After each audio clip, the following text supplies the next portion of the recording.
o etanol. Mas ele era uma determinação legal, era uma proporção, como é ainda hoje, na gasolina C, onde nós temos 25% de álcool anidro misturado com a gasolina. Então, essa era a primeira característica. Essencialmente, o etanol ele era regulado como proporção fixa da gasolina. E a alternativa do uso do etanol hidratado era num automóvel que era exclusivo de etanol. Então, com isso, você tinha uma opção dicotômica, ou gasolina ou etanol.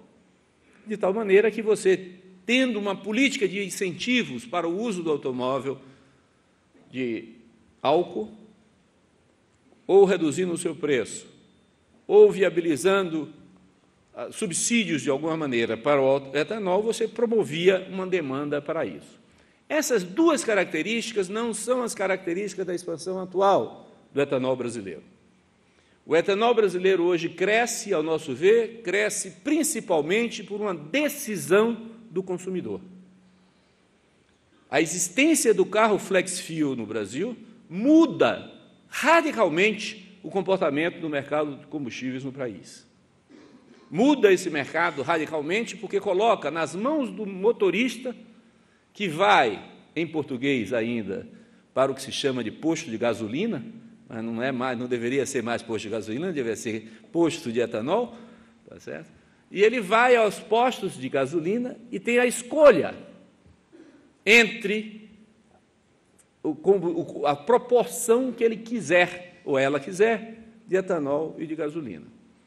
A nossa expectativa é que a frota de flex-fuel, de carros flex-fuel no Brasil vai crescer e, portanto, essa opção vai ser mais e mais importante. Isso coloca um problema único no mercado de combustíveis no Brasil. O Brasil é o único país, de fato, que existe disponibilidade generalizada de um combustível para o automóvel. Nos Estados Unidos não há essa disponibilidade e nenhum outro país do mundo tem essa disponibilidade.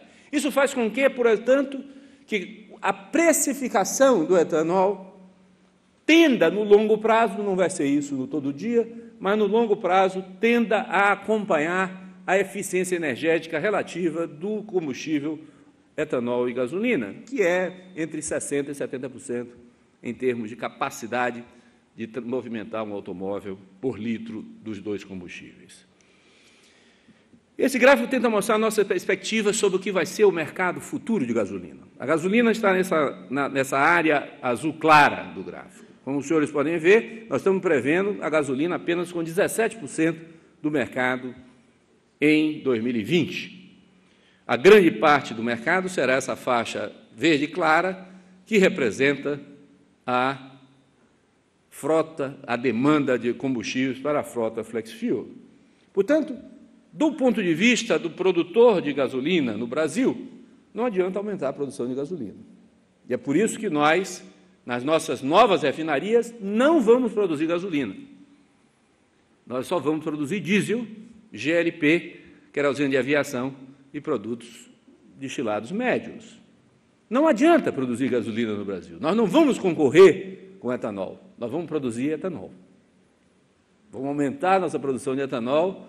O Rosseto, espero que cumpra as metas que tem para ele, e vamos aumentar a produção de etanol. Portanto, nós temos, do ponto de vista de um produtor de gasolina, que estar presente nesse mercado, que é o que mais cresce no mercado de veículos leves do país. Os senhores sabem disso muito bem, evidentemente que os produtores de etanol hoje são também produtores de açúcar, e nós sabemos que a história brasileira, os produtores de açúcar são parte da elite dominante brasileira há pelo menos 450 anos. E, portanto, sabem muito bem como dirigir o país. E, portanto, acreditamos que teremos que viver com uma indústria madura, que é a indústria do etanol, que crescentemente vai separar, esperamos, a lógica da produção de açúcar da lógica de produção de um combustível para mercado de combustíveis, porque o mercado de combustíveis tem uma série de requisitos que não são os mesmos requisitos de uma commodity agrícola. E, portanto, isso coloca a necessidade de expansão desse mercado com novos marcos regulatórios para esse sistema de combustível, não do açúcar necessariamente. Em termos de frota de veículos, e aí eu vou olhar um pouco o que é que nós imaginamos que vai acontecer no mundo, nós achamos, quer dizer, na verdade, os estudos mostram que até 5% de mistura de etanol na gasolina, você praticamente não precisa de nenhuma modificação no veículo. Portanto, nós achamos que o primeiro passo de expansão do mercado mundial de etanol será a utilização do etanol como um oxidante, que aumenta o poder de combustão da gasolina e, portanto, aumenta o poder de transporte, sem necessitar e sem requerer praticamente nenhuma mudança nos motores das frotas hoje existentes. E sem também ter um problema que em alguns países é muito grave, particularmente no Japão, isso é evidente, necessitar investimentos na ponta da distribuição, de forma a levar diretamente aos postos de serviços, ou postos de gasolina, ou postos de etanol, a necessidade de criar uma infraestrutura para distribuir etanol. Porque você pode fazer essa mistura ou nas refinarias ou nas distribuidoras no atacado, de tal maneira que você minimiza os investimentos em logística para a distribuição do etanol. A partir dos 5%, até os 25%, você tem mudanças importantes, crescentemente importantes, e acima de 25% você precisa, de fato, ter mudanças mais estruturais na estrutura dos motores e, portanto, não acreditamos seja possível, dado o conhecimento tecnológico hoje dos motores disponíveis, de ter uma substituição acima de 25% na mistura gasolina-diesel, gasolina-etanol. Essa alternativa, por exemplo, do carro híbrido e a alternativa do plug and play e do carro elétrico, nós acreditamos que essa alternativa encontra sérios obstáculos ainda do ponto de vista massivo de solução de problemas tecnológicos, especialmente no que se refere à bateria desses carros. As baterias, hoje, as tecnologias de bateria, de acumulação de energia, são tecnologias que enfrentam problemas de aquecimento, enfrentam problemas de peso muito grande e enfrentam problemas de disponibilidade de, por exemplo, lítio, em quantidades suficientes para atender à escala de um veículo, a substituição significativa do veículo. Então, portanto, nós encontramos limitações ainda profundas na escalabilidade ou na ampliação da possibilidade de produção do carro híbrido e do carro elétrico como um limitador significativo para a expansão do etanol ou para a substituição da gasolina. Por outro lado, o plug and play, ou seja, a utilização da energia elétrica para alimentar os automóveis, seja em termos de baterias, seja em termos de escalas de alimentação ao longo da rota para ligar nas tomadas o automóvel, implica em um aumento da demanda de energia elétrica, cuja expansão, cujo volume adicional, cujos quilowatts adicionais que serão acrescidos, nos Estados Unidos em particular, depende fortemente do carvão, o que significa que, em termos de efeito ambiental, não é um grande efeito ambiental substituir a gasolina pelo carvão e, com certeza, em relação ao etanol. O etanol, por outro lado, em termos energéticos, o etanol, me desculpe, nosso amigo do Departamento de Agricultura dos Estados Unidos, o etanol feito do milho é um etanol, do ponto de vista energético, um processo altamente ineficiente do ponto de vista energético, comparado com o etanol feito do açúcar, que tem uma capacidade energética extremamente mais significativa do que o etanol feito do milho. Evidentemente que nós entendemos os mecanismos de proteção da renda do agricultor americano, mas essa proteção não é sustentável no longo prazo, portanto, nós temos nos manifestado frequentemente sobre a necessidade de diminuir as barreiras alfandegárias nos Estados Unidos na proteção do milho nos Estados Unidos. Bom, eu não vou falar muito sobre isso é um plano, nosso plano de investimento. Nosso plano é um plano de investimentos bastante significativo. Nós estamos investindo aí, nos próximos 5 anos, 174,4 bilhões de dólares, e nesse 1 minuto eu vou falar do nosso plano no biocombustível, que é um plano de 2,8 bilhões de dólares no biocombustível.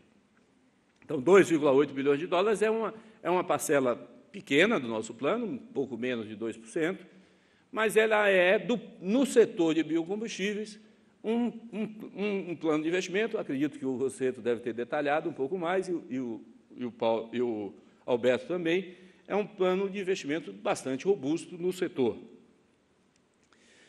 Nós temos também avançado na área de desenvolvimento tecnológico. A Petrobras já tem hoje patentes na área de biodiesel, tanto na área de tecnologia de utilização de mamona no processo de produção de biodiesel, como na hidrogenização, utilizando os nossos HDTs para transformar o óleo de soja em diesel de altíssima qualidade, e estamos também avançados com patentes já definidas e com plantas piloto, plantas no plano ainda laboratoriais, tentando aumentar para a escala industrial, de lignocellulose, usando, portanto, as enzimas para a produção de etanol de segunda e terceira geração. A grande limitação que nós temos hoje na área tecnológica não é especialmente na área tecnológica, mas é no fornecimento das enzimas.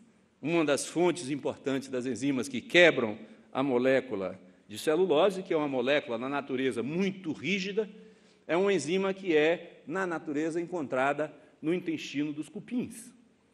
E, portanto, você pensar em uma escala de produção de combustível, na escala que temos, baseado numa fonte natural, que é o intestino dos cupins, não é, talvez, a melhor forma de fornecer combustíveis. É preciso, portanto, avançar na biotecnologia e avançar na sintetização tecnológica dessa enzima. Do ponto de vista do mercado internacional, portanto, nós acreditamos que haverá a necessidade de definição de mecanismos regulatórios para definir a expansão da demanda e também para induzir a indústria automobilística a se preparar para adaptar os seus motores para isso e, ao mesmo tempo, a expansão da oferta. Mas a oferta, os senhores conhecem mais do que eu e provavelmente conhecem muito mais do que eu as condições ambientais e ecológicas para permitir que vários países do mundo se tornem fontes produtoras de etanol, porque nós não podemos continuar da forma que estamos atualmente, com os Estados Unidos sendo o maior produtor de etanol do mundo, voltado para o mercado interno, e o Brasil, o segundo maior produtor de etanol do mundo, atendendo um mercado interno crescente e o mercado internacional. É preciso diversificar as fontes e ampliar a capacidade de outros países do mundo de produzir etanol. Muito obrigado.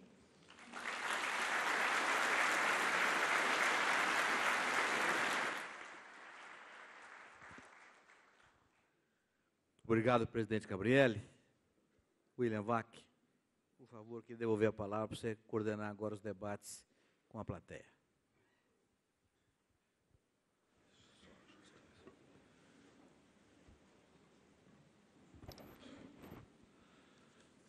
Well, as agreed, we proceed in English, if you don't mind, of course, but for such an audience, I assume that very few people here don't understand. I was personally struck by the sort of contradictions I noticed listening to you all gentlemen.